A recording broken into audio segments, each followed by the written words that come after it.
সুপ্রিয় দর্শক, আসসালামু আলাইকুম। বাংলাদেশ টেলিভিশনের নিয়মিত আয়োজন খোলা জানালা অনুষ্ঠানে আপনাদের সবাইকে স্বাগত জানাচ্ছি। আমি গোলাম মাওলা বুড়ান। কাছের কিংবা দূরের যেখান থেকে বসে আমাদের এই অনুষ্ঠান দেখছেন, প্রত্যেককে নিরন্তর শুভেচ্ছা। আইনের জটিল বিষয়ের সমাধান কিংবা আইনের জটিল প্রশ্নগুলোর উত্তর দেওয়ার জন্যই আমাদের এই আয়োজন। দর্শক, নারীর প্রতি যে সহিংসতা, সেটা মূলত শুরু হয় তার পরিবার থেকে।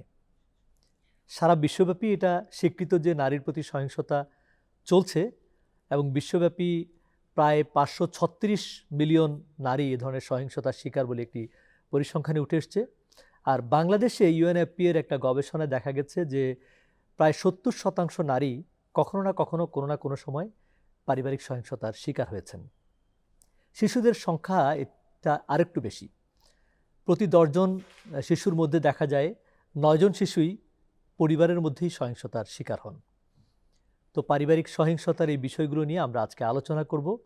পারিবারিক সহিংসতার যে আইন 2010 রয়েছে এবং যে বিধিমালা রয়েছে 2013, এই প্রত্যেকটি বিষয় নিয়ে আমরা আজকে আলোচনা করব এবং এর প্রতিকারগুলো কি সেটা নিয়ে কথা বলবো। আমাদের মাঝে আলোচনা করবার জন্য আজকে স্টুডিওতে উপস্থিত হয়েছেন চট্টগ্রাম জেলা আইনজীবী সমিতির সহসাধারণ সম্পাদক অ্যাডভোকেট ফজলুল বারী। আর আমাদের মাঝে আরও উপস্থিত রয়েছেন চট্টগ্রাম জেলা আইনজীবী সমিতির সাংস্কৃতিক সম্পাদক অ্যাডভোকেট আশরাফি বিনতে মোতালেব। দর্শক, আমরা পারিবারিক সহিংসতা যে আইন, সে আইনটি বিষয়ে কথা বলবার শুরুতেই যেটি এই আইনটি কি উদ্দেশ্য নিয়ে এটি তৈরি করা হয়েছে বা এটা কতটা ফলপ্রসূ হয়েছে সেটা নিয়ে প্রথমে কথা বলবো। প্রথমে আলোচনায় অংশগ্রহণ করবেন অ্যাডভোকেট ফজলুল বারী। ধন্যবাদ আপনাকে। আপনার মাধ্যমে দর্শকদেরকেও ধন্যবাদ জানাচ্ছি। আমরা জানি বাংলাদেশ একটা উন্নয়নশীল দেশ। আমরা জাতিসংঘ কর্তৃক যেই নারী বৈষম্য বিলোপ একটা চুক্তি হয়েছে 1979, ওটাতে আমরা বাংলাদেশ স্বাক্ষর করেছেন। আরেকটি হচ্ছে শিশু অধিকার সনদ, যেটি 1989 সালে আমরা বাংলাদেশ স্বাক্ষর করেছি। মূলত আমরা এই বাংলাদেশে নারীর প্রতি যে সহিংসতা এবং শিশুদের প্রতি যে সহিংসতা, এটা বন্ধ করার জন্য একটি প্রয়াস হিসাবে এই যে নারীর প্রতি পারিবারিক সহিংসতা যে আইনটি 2010 সালে এটা বাংলাদেশ জাতীয় সংসদে এটা পাস হয়েছে। এটা যদিও 2010 সালে এটা আইনটা পাস হয়, কিন্তু এটা কার্যক্রম শুরু হয়েছে মূলত 2013 সালে যখন বিধি প্রণয়ন হয়েছে। এই আইনটা মূলত আমাদের রাষ্ট্র সমাজ ব্যবস্থায় যে নারীর প্রতি সহিংসতা, শিশুদের প্রতি সহিংসতা, এই আইনটার মধ্যেই অনেক প্রতিকার রয়েছে। যদি এটা যথাযথ প্রয়োগ করা যায় তাহলে এই নারীর প্রতি যে সহিংসতা এবং শিশুদের প্রতি যে সহিংসতা, এটা অনেকটাই প্রতিরোধ করা সম্ভব আমি মনে করি। এই আইনের মধ্য দিয়েই মনে করছেন যে এটার প্রতিকার সম্ভব? এটা যদি যথাযথ প্রয়োগ করা যায় তাহলে অবশ্যই এটা অনেকাংশে প্রতিরোধ করা সম্ভব। আচ্ছা অ্যাডভোকেট আশরাফি, যেটা জানতে চাচ্ছিলাম যে আসলে সহিংসতা তো অনেক ধরনের হয়, শারীরিক, মানসিক, অর্থনৈতিক কিংবা যৌন বিভিন্ন ধরনের সহিংসতাই হয় এবং এই সহিংসতাটা বেসিক্যালি শুরু হয় পরিবার থেকেই। তো এই সহিংসতার ধরনগুলো কেমন সেটা যদি আপনি আমাদেরকে একটু বলেন। আসলে এই সহিংসতাগুলো সাধারণত দেখা যায় যে আমাদের নারীদের যে সুরক্ষা পাওয়ার দরকার, শিশু যে সুরক্ষা পাওয়ার দরকার, সেই সুরক্ষাটা সে তার পরিবার থেকে অনেক ক্ষেত্রে পাচ্ছে না। আচ্ছা। আরেকটা দেখা যাচ্ছে যে আমরা নারীরা যে অধিকারটুকু নিয়ে বেঁচে থাকার দরকার, বা আমরা বাবার বাড়ি বলি, শ্বশুর বাড়ি বলি, একটা শিশু বাবার বাড়ি বলুক, সে বসবাসের যে অধিকারটা সেটা পাচ্ছে না ঠিকভাবে। আর আরেকটা হলো আমাদের একটা মানসিক, শারীরিক, আর্থিক, এই তিনটাই কিন্তু আমরা এই দুই জায়গা থেকেই পাই, আমাদের শ্বশুর বাড়ি, বাবার বাড়ি থেকে। কিন্তু নারী বা শিশু দেখা যাচ্ছে যে ওই অধিকার থেকে অধিকাংশ ক্ষেত্রে আমাদের বাংলাদেশে বঞ্চিত হচ্ছে। এই কারণে আমি মনে করি যে পারিবারিক সহিংসতা আইনটা 2010 ডিসেম্বরের 30 ডিসেম্বর প্রণয়ন হলো, 13 থেকে বিধিমালা আসে।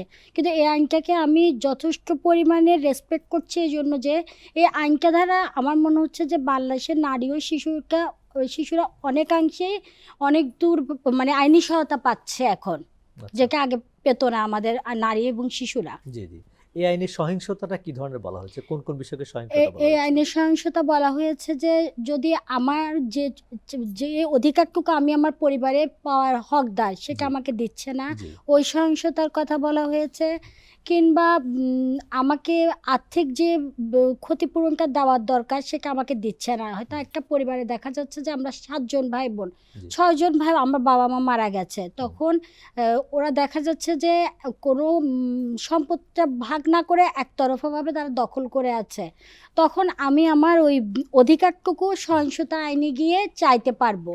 আচ্ছা এবং আমার স্বামীর বাড়িতেও যদি আমার ন্যায্য অধিকারটুকু আমাকে না দেয়, সহিংসতা আইনে গিয়ে আমরা যেতে পারবো। এই সহিংসতাকে এই আইনে অন্তর্ভুক্ত করা করা হয়েছে। আচ্ছা আচ্ছা, অ্যাডভোকেট ফজলুল বাড়ির কাছে যেটা জানতে চাচ্ছি যে সহিংসতার তো অনেকগুলো ধরন আমরা জানলাম, যেটা বলা হয়ে থাকে যে সহিংসতা মূলত শুরু হয় একটা নারীর প্রতি তার স্বামীর মাধ্যমে বেশিরভাগ সহিংসতাটা শুরু হয়। বিষয়টা কতটুকু সত্য, আর আসলে যারা এই সহিংসতার শিকার হন তারা কি ধরনের প্রতিকার পেতে পারেন এই আইনে?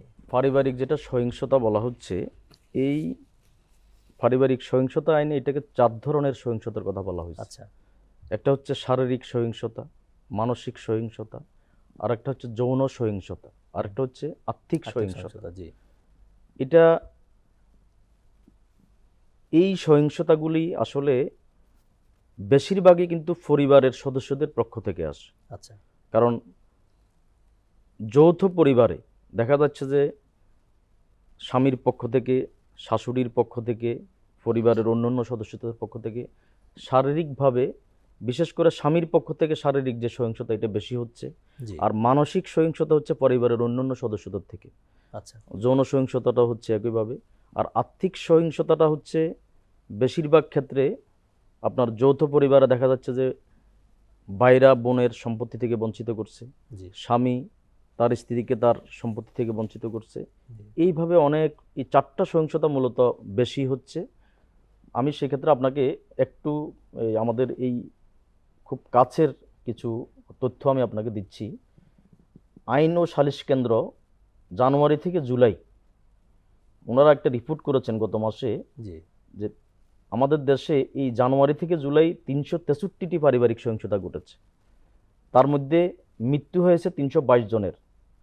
স্বামীর হাতে মার খেয়েছে, মানে আঘাত করেছে 133 জনকে, আচ্ছা এবং পরিবারের সদস্যদের কর্তৃক শারীরিকভাবে লাঞ্ছিত হয়েছে 42 জন। এইভাবে আরেকটি তথ্য হচ্ছে জাতীয় নারী সুরক্ষা হেল্পলাইন, যেটা 109-এ ফোন করে। আচ্ছা, এখানে এটা কি গত 999-এর মতো? হ্যাঁ 999-এর মতো। এখানে গত 7 মাসে 48,745টি ফোন এসেছে। এটা গত মাসের তথ্য। আচ্ছা তার মধ্যে বেশিরভাগ হচ্ছে যে নারীর প্রতি সহিংসতা, শিশুদের প্রতি সহিংসতা। আর আমাদের আরেকটা জরুরি সেবা 999, একটা জরুরি জি, সেবার যে 999 হেল্পলাইন যেটা। আছে, জি সেখানে গত 8 মাসে 17,341টি কল এসেছে। তার মধ্যে পারিবারিক নির্যাতনের, মানে নারীদের প্রতি যে সহিংসতা, জি জি এটার কল এসেছে তার মধ্যে 9,746টি। এরপরে স্বামীর বিরুদ্ধে নির্যাতনের ব্যাপারে অভিযোগ এসেছে 9,394টি। আচ্ছা তাহলে আপনি দেখেন আমাদের সহিংসতাটা কি পর্যায়ে পৌঁছেছে। এবং আমি আর আপনাকে আরেকটা, মানে বাস্তব একটি কথা, একটা উদাহরণ দিচ্ছি। গত 13ই আগস্ট, এটা হচ্ছে মিরপুরের শেওড়াপাড়া, ঢাকায় জি একটা ঘটনা ঘটেছে। সেখানে দেখা যাচ্ছে যে সৈয়দা ফাহমিদা তাহাসিন কেয়া, একটা মহিলা, তার স্বামীর সাথে সে, মানে সম্পর্কের বিয়ে, তাদের 4টা ছেলে। দেখা যাচ্ছে 13ই আগস্ট মধ্যরাতে তার স্বামী বাইরে থেকে এসেছে। আসার পরে কি বিষয় নিয়ে তাদের মধ্যে কথা কাটি হয়েছে, ওই মহিলাটা তখন রান্না করতেছে, এবং পত্রিকার বাসাটা এরকম, ওই মহিলার চুলার উপরে, মানে মশলা দেওয়া মাংস চুলার উপরে। আচ্ছা তাদের মধ্যে কথা কাটাকাটির এক পর্যায়ে খুব মারধর করেছে। মারধর করার পরে তাকে একটা রুমে নিয়ে গেছে। রুমে নিয়ে যাওয়ার পরে শ্বাসরোধ করে মহিলাটাকে হত্যা করা হয়েছে। এই ধরনের ঘটনা আমরা প্রায়ই দেখতে পাই। এগুলো আপনার কাছে হচ্ছে। কি এরকম কোনো অভিজ্ঞতা আছে যে সহিংসতাটা কতটা গুরুতর পর্যায়ে হয় এবং এটার জন্য আদালত কি কি ধরনের সুরক্ষা দিতে পারে? ধরেন তাকে শারীরিক নিরাপত্তার কোনো সুরক্ষা অথবা সুরক্ষা আদেশ অথবা চিকিৎসা সেবা বা এ ধরনের কি সুরক্ষা রয়েছে আইনে? আসলে আইনে দেখা যাচ্ছে যে যখন কোনো নারী এ ধরনের সহিংসতার শিকার হয় তখন তারা পারিবারিক সহিংসতা আইনে একটা মামলা করে। জি, তখন আদালত সে এ ধরনের সহিংসতার শিকার হয়েছে কিনা এটার জন্য একটা তদন্তের জন্য থানায় নিকটস্থ থানায় পাঠায়। জি, থানার প্রতিবেদনটা যখন কোর্টে আসে তখন তাকে যে ধরনের সহিংসতার সে শিকার হয়েছে হুম, সেটার উপরে তাকে একটা আদেশ দেয়। আচ্ছা, আর ওই আদেশটা ৬ মাসের মধ্যে কার্যকর করার জন্য থানাকে একটা আদেশ দিয়ে দেয় যে যাতে ৬ মাসের মধ্যে এটা কার্যকর করা হয়। আচ্ছা, তবে হ্যাঁ, এই আদেশটা যদি যে প্রতিপক্ষ না মানে হুম, তাহলেও কিন্তু এখানে পানিশমেন্ট আছে। আচ্ছা, যদি এই আদেশটা প্রতিপক্ষ না মানে তখন তাকে ৬ মাসের সাজা দেওয়া হবে আচ্ছা, আচ্ছা। এই আইনে। অর্থাৎ এই আইনে মানে সুরক্ষা দেওয়ার যে সুবিধাটা রয়েছে, পাশাপাশি সাজা দেওয়ার সাজা বিষয়টিও দেওয়ার রয়েছে একটা আরকি। ও বিষয় আছে। তার পানিশমেন্ট হবে ৬ মাসের। আচ্ছা, আচ্ছা। এই আইনে আমরা যেটা দেখতে পাচ্ছি আসলে, ফজল বারী সাহেব যদি একটু বলেন যে আইনে যারা সুরক্ষা পাবেন তারা লিগ্যাল প্রসিডিউরটা কিভাবে মেইনটেইন করতে পারেন? এখানে লিগ্যাল প্রসিডিউর যেটা সেটা হচ্ছে যিনি সহিংসতার শিকার জি, উনি স্বয়ং এসে করতে পারে, আদালতে আসতে পারে, জি, অথবা উনার রিলেটিভ বিশ্বস্ত কেউ আদালতে আসতে পারে, অথবা আমাদের দেশের যেই আইন প্রয়োগকারী সংস্থা তারা যদি খবর পায় ওনারাও আসতে পারে। আচ্ছা। অর্থাৎ এই তৃতীয় যে কোনো পক্ষ এটাতে মামলায় করতে আসতে পারে যে কোনো পক্ষ এসে এরকম কোনো ঘটনা ঘটেছে সেটা আদালতের উপস্থাপন করার সুযোগ আছে। আচ্ছা, এবং এই ক্ষেত্রে আরও একটা বিষয় আপনাকে বলি, সেটা হচ্ছে আবেদন করার সাথে সাথে কোর্টকে পাওয়ার দেওয়া হয়েছে সেকশন 13 অন্তর্বর্তীকালীন সুরক্ষার আদেশ দিতে পারে। আচ্ছা। আপনি শুনলেন যে একটা মানে মহিলা মামলা চলমান অবস্থায় মামলা যেদিন অর্ডার দিতে পারে। অ্যাপ্লিকেশন করবেন, আবেদন করবেন, সেদিনেই কিন্তু একটা অন্তর্বর্তীকালীন আদেশ দিতে পারে। যেমন মনে করেন যে একটা মহিলাকে কোথাও আটকায় রাখা হয়েছে, সাথে সাথে আইন প্রয়োগকারী সংস্থাকে বলতে পারে যে এটা উদ্ধার করেন। আচ্ছা, অথবা দেখা যাচ্ছে যে এই একজন মহিলা ওনাকে ঘরে ঢুকতে দিচ্ছে না, তখন কোর্ট অন্তর্বর্তীকালীন আদেশ দিতে পারে যে ওনাকে ঘরে প্রবেশ করতে প্রবেশ বাধা করার দেওয়া যাবে না। বাধা দেওয়া যাবে না, ওনাকে ঘরে প্রবেশ করার জন্য এড ইন্টারিম একটা আদেশ দিতে পারে অন্তর্বর্তীকালীন। অর্থাৎ এই ধরনের যে কোনো বিষয় যদি কোর্টের কাছে মনে হয় যে এই মুহূর্তে এটা মানে প্রয়োগ করা দরকার, কোর্ট আচ্ছা, আদেশ দিতে পারে। আচ্ছা। এই যে সহিংসতাটা হচ্ছে আরকি, এই সহিংসতার প্রতিরোধের ক্ষেত্রে এই আইনটা কতটা কার্যকর মানে ভূমিকা রাখতে পারে? পাশাপাশি এই আইনের সীমাবদ্ধতাটা কেমন যদি একটু বলেন? আসলে এই আইনটা যে সহিংসতাটা হচ্ছে আমার মনে হচ্ছে আইন হয়েছে দেশে, বাট আইনের যথাযথ কার্যকর হচ্ছে না। আচ্ছা, কারণ মানে আমাদের প্রয়োগটা কম হচ্ছে। উন্নয়নটা কম হচ্ছে। কেন আমি বলি একটু, এই ব্যাপারে আমাদের প্রশিক্ষণের ব্যাপার আছে।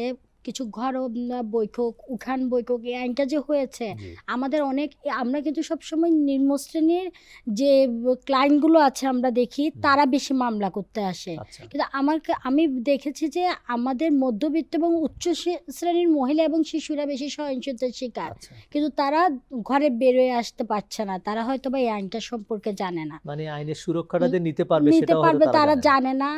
কিছুটা হয়তো ভয়, ভীতি, হুম, নিজস্ব একটা মর্যাদাবোধ থেকে বা সামাজিক হয়তোবা জানে লোকলজ্জা। না। আমি মনে করি যে হুম, পারিবারিক সহিংসতা আইনটা মানুষ জানে না। নারী শিশু আইনটা সম্পর্কে যে যেভাবে প্রচলিত হয়েছে সবাই জেনেছে। কিন্তু জি, সেভাবে আমাদের পারিবারিক সহিংসতা আইন সম্পর্কে জানে না। হুম, আমি এজন্য বলব বিভিন্ন সংস্থাগুলো আমাদের জেলা লিগ্যালের কাছে ব্লাস্ট আছে, জি, এছাড়া অনেকগুলো মানবাধিকার সংস্থা আছে। এরা যদি বিভিন্ন সালিশের ব্যবস্থা করে, উঠান বৈঠকের ব্যবস্থা করে কিংবা আমরা আইনজীবীরাও যদি জি। অন্তত আমাদের নিজেদের বন্ধের দিন একটা দিন আমাদের এলাকায় এই আইনটা সম্পর্কে মানুষকে বোঝায় তাহলে আমার মনে হচ্ছে এই আইনটা দ্বারাই আচ্ছা। আমরা যথাযথ আমাদের বিচারটা পেতে পারি। সাধারণ মানুষ এটার প্রতিকারটা আর পেতে পারবেন। সাধারণ জি। মানুষও প্রতিকারটা পেতে আচ্ছা, পারে। অ্যাডভোকেট ফজলুল বারী সাহেব যদি একটু বলেন যে এই আসলে সাধারণ মানুষ যেটা যতটুকু বুঝি যে সবসময় বলে যে যৌতুক নিরোধ আইনেই সাধারণত মামলাগুলো হয়। তো এই আইনের আসলে দুর্বল দিকটা কোনটা? কেন মানুষ এই আইনটা সম্পর্কে জানছে না বা এটার প্রতিকারটা পাচ্ছে না, কম পাচ্ছে কেন? আমাদের দেশে যেই আইনগত অবকাঠামো, আসলে বিচার পাওয়া অনেক কঠিন। আপনি কোর্টে এসে আমাদের দেশের যেই মানে প্রেক্ষাপট। প্রেক্ষাপট, জি, এখানে এসে কোর্টে সহজে কেউ আসতে চায় না। অনেকেই চোখ বুজে সহ্য করে, একেবারে যখন পারে না তখন কোর্টে আসে, মানে অনেকটা বাধ্য হয়ে বাধ্য হয়ে আসে। আদালতের আর দ্বারস্থ আরেকটা হয়। বিষয় হচ্ছে আমরা সহজ কোনো প্রতিকার দেওয়ার এখনো সেই অবকাঠামো তৈরি করতে পারিনি। আচ্ছা একজন মহিলা এসে কোর্টে অভিযোগ দিচ্ছে, সেটা তদন্তকারী সংস্থার কাছে তদন্তের জন্য যাচ্ছে, জি, এই তদন্তকারী সংস্থার কাছে আবার ধর্ণা দিতে হয় মানে রিপোর্টের জন্য। রিপোর্টের জন্য। আচ্ছা, তখন রিপোর্ট যদি উনি তদন্ত সংস্থা যদি রিপোর্ট দেয়, রিপোর্ট দেওয়ার পরেই কোর্ট অর্ডার দিতে পারে। আচ্ছা, এখন এই রিপোর্ট দেওয়া আনা আসা পর্যন্ত এটা মানে এটা একটা দীর্ঘসূত্রিতা কাজ করে। দীর্ঘসূত্রিতা। হ্যাঁ, আরেকটা হচ্ছে রিপোর্ট আসার পরেও দেখা গেল যে সেখানে এটা আদেশ হওয়ার পরে সেটা প্রয়োগ। আমি আপনাকে একটা উদাহরণ দিচ্ছি। জি, আমি আমাদের চট্টগ্রাম শহরের আগ্রাবাদে একটা মামলা করলাম। যৌথ পরিবার ছিল, একটা বিল্ডিংয়ের 4 তলা, এক ভাইয়ের যে দোতলা মানে প্লট, উনি সেখানে না থেকে অন্যথায় থাকতো, যেহেতু জায়গা হচ্ছে না ওনাদের। একটা পর্যায়ে দেখা গেল যে অন্য ভাইয়ের সন্তানেরা এই প্লটটা দখল করে নিচ্ছে। আচ্ছা, তো ওনার হাজব্যান্ড নাই মহিলা, উনি একটা কোর্টে মামলা করলেন, আমাদের চট্টগ্রাম সিএমএম আদালতে মামলা করলেন। তদন্ত রিপোর্ট আসছে, তদন্ত রিপোর্ট বলতে ঘটনা সত্য, ওনার প্লটটা ওরা দখল করে ফেলছে। কোর্ট অর্ডার দিল যে ওনাদেরকে উচ্ছেদ করে প্লটটা ওনাকে বুঝাই দেন। আচ্ছা, কিন্তু দুর্ভাগ্য হচ্ছে কোর্ট থানা ওসিকে অর্ডার দিয়েছে, কিন্তু দেখা গেল যে বিভিন্ন কারণে ওসি সেটা এক্সিকিউট করতে সময় ক্ষেপণ করতে করতে অনেক দিন সময় নিয়েছে। আচ্ছা, অনেক দিন সময় নেওয়ার পরে দেখলো যে এক পর্যায়ে তারা আপিল করছে, আপিলেও আমরা অর্ডার পেয়েছি, কিন্তু এক্সিকিউট কিন্তু এখনও করতে পারেনি।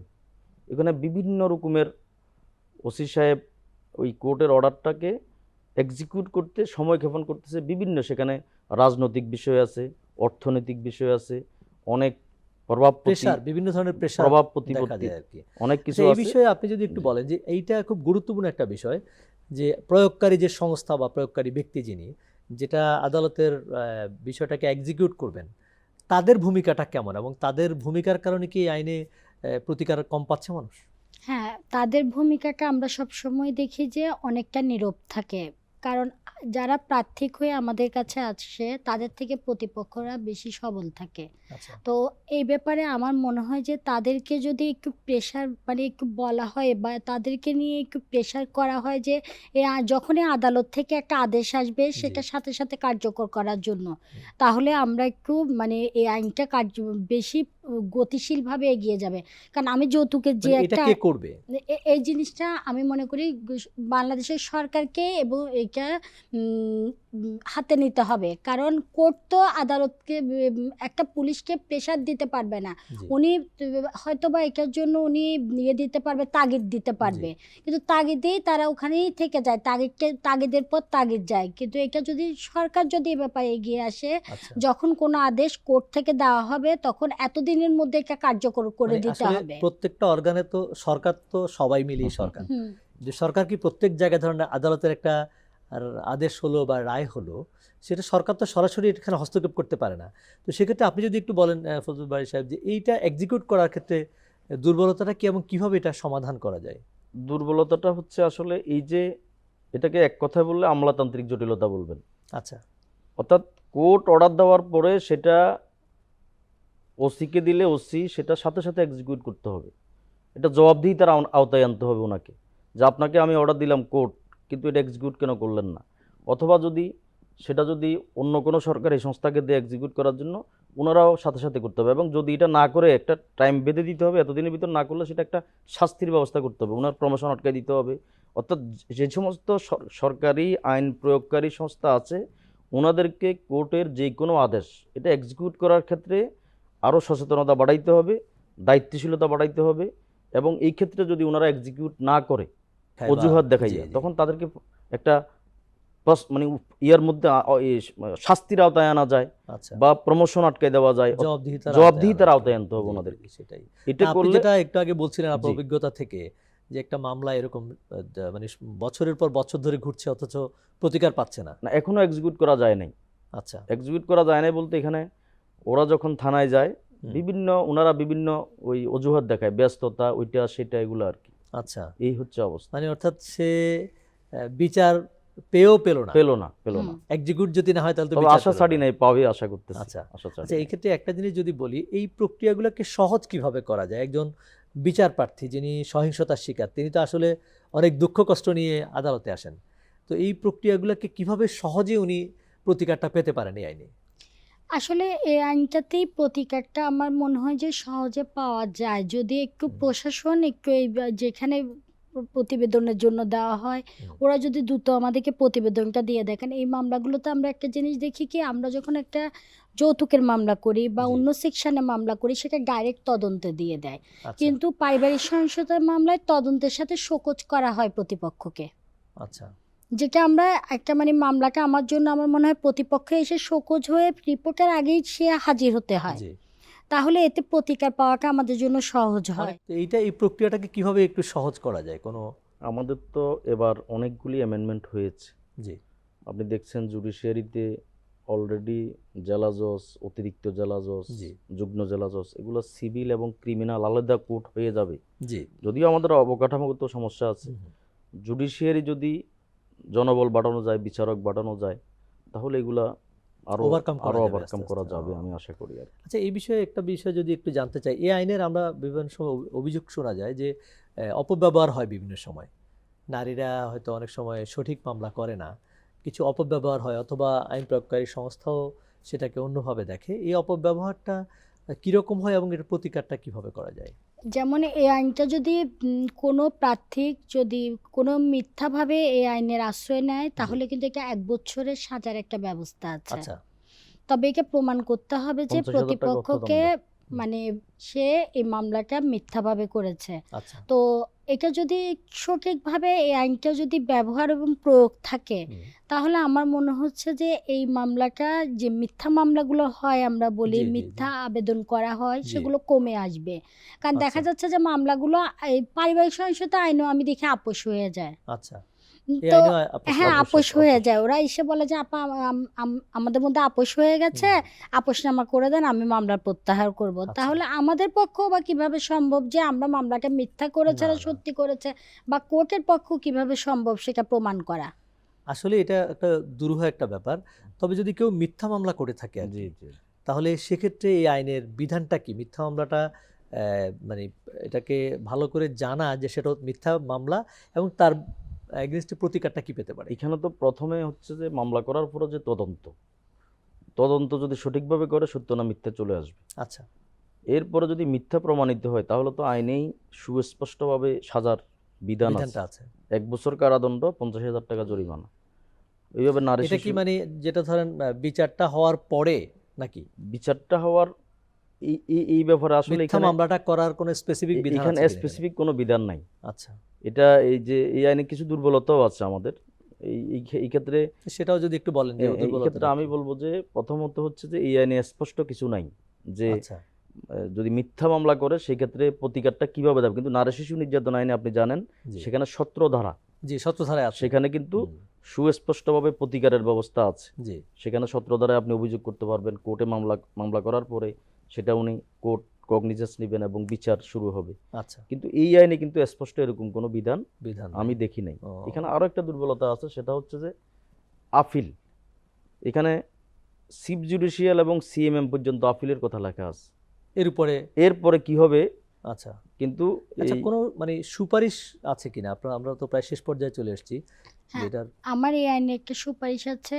সুপারিশটা হলো গিয়ে এই আইনটার এই যে কথাটা আমাদের কিছুক্ষণ আগে বাড়ি ভাই বলল, জি যদি মিথ্যা মামলা করা হয় কত ধারায় একে আরেকটু সংশোধন করে আনা উচিত। স্পেসিফিক যে করলে স্পেসিফিকলি ভালো। জি একটা জি ধারা নির্ধারণ করে দেওয়া উচিত যে যদি মামলাটা মিথ্যা দায়ের করা হয় হুম, এত ধারায় তার নামে মামলা করা মামলা যাবে। করা যাবে। মানে স্পেসিফাই এ- কিছু এ- জিনিসকে স্পেসিফাই করলে হ্যাঁ, হয়তো স্পেসিফিকলি ভালো কিছু হবে। জিনিস করে দিলে আমার মনে হয় যে এই জিনিসটা ভালো হয়। আর আরেকটা জিনিস হলো এই আইনে দেখা যায় যে আমরা 14 ধারায়ও করি, জি 15 ধারাও দিই, 16 ধারাও জি দিই। স্পেসিফিকলি 3টা ধারা দিলেই তা দিয়েই মামলা করতে হয় মামলা করতে হয়। আমাদেরকে। হুম, শুধু 14 ধারায় যদি আমরা সুরক্ষার আদেশ চাই হুম, তখন দেখা যায় যে প্রতিবেদনে গিয়ে যদি বাকি 2টো ধারা চলে আসে, জি হয়তো আমার ওখানে ক্ষতিপূরণ পাওয়ার আমি আছে, জি কিংবা আমাকে বসবাস করতেও দিতে চাচ্ছে না, তখন আমাকে আরেকটা মামলা করতে হয়। ধন্যবাদ অ্যাডভোকেট আশরাফি এবং অ্যাডভোকেট ধন্যবাদ। ফজলুল বারী, আপনাদের দুজনকেই অনেক ধন্যবাদ জানাচ্ছি। আপনাকে ধন্যবাদ। নারীর প্রতি সহিংসতাটা আসলে মূলত শুরু হয় পরিবার থেকে। তাহলে পরিবারের লোকজন যদি একটু স্বতঃস্ফূর্তভাবে সবার প্রতি মমতা দিয়ে এগিয়ে আসে, তাহলে আমার মনে হয় প্রত্যেকটা পরিবার হয়ে উঠবে শান্তির সুখের একটা নীড় এবং পরিবার সুখী হলে সমাজ এবং রাষ্ট্র সুখের বাতাস বয়ে যাবে। দর্শক, এই ছিল আমাদের আজকের আয়োজন। দেখা হবে আগামী অনুষ্ঠানে নতুন কোনো বিষয় নিয়ে, নতুন কিছু আইনের বিধি নিয়ে আপনাদের সাথে আবার দেখা হবে। সে পর্যন্ত সবাই ভালো থাকুন, সুস্থ থাকুন, আর দেখতে থাকুন বাংলাদেশ টেলিভিশন চট্টগ্রাম। ধন্যবাদ।